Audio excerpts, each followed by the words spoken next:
او دوستو، کتنا ٹائم ہو گیا ہے؟ جیسا کہ آپ کو پتا ہے کہ وقت ہمارے لیے کتنا ضروری ہوتا ہے۔ اس دنیا میں ہر چیز وقت کے حساب سے ہوتی ہے۔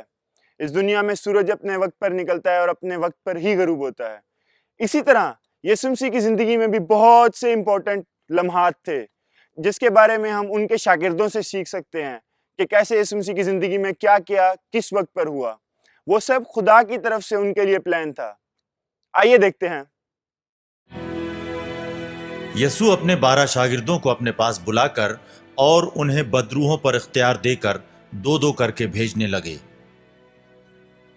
یسوع نے حکم دیا کہ وہ لاٹھی کے سوا راستے کے لیے کچھ بھی نہ لے جائیں، نہ روٹی، نہ جھولی اور نہ جیب میں پیسے۔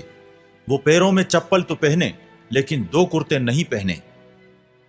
انہوں نے ان سے کہا، جس گھر میں قیام کرو، شہر سے رخصت ہونے تک وہیں رہو۔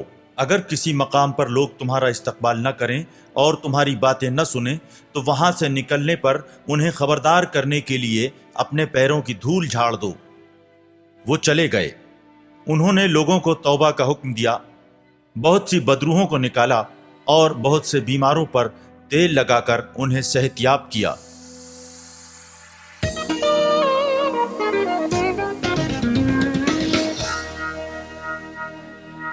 یسوع مسیح نے اپنے معجزوں کے ذریعے ہمیں 2 بہت امپورٹنٹ باتیں بتائیں۔ ایک کہ ان کے پاس بہت زیادہ پاور ہے اس دنیا میں ہر چیز کے اوپر، اور دوسرا انہوں نے بدروحوں کو نکالنا سکھایا اپنے شاگردوں کو، اور ان کو اس دنیا میں بھیجا کہ جائیں اور جا کے معجزے کریں اور دوسرے لوگوں کو خدا کی قدرت کے بارے میں بتائیں۔ مجھے تو بدروحی نکالنی نہیں آتی ہیں۔ ہمیں اپنی طاقت پر اور اپنی سوچ پر نہیں بھروسہ کرنا چاہیے بلکہ خداوند یسوع مسیح پر۔ میرے لیے تو بہت زیادہ مشکل ہوگا کسی بدروح کو نکالنا، لیکن اگر میں خدا پر بھروسہ کروں اور دعا کروں تو میں یہ کام کر سکتا ہوں۔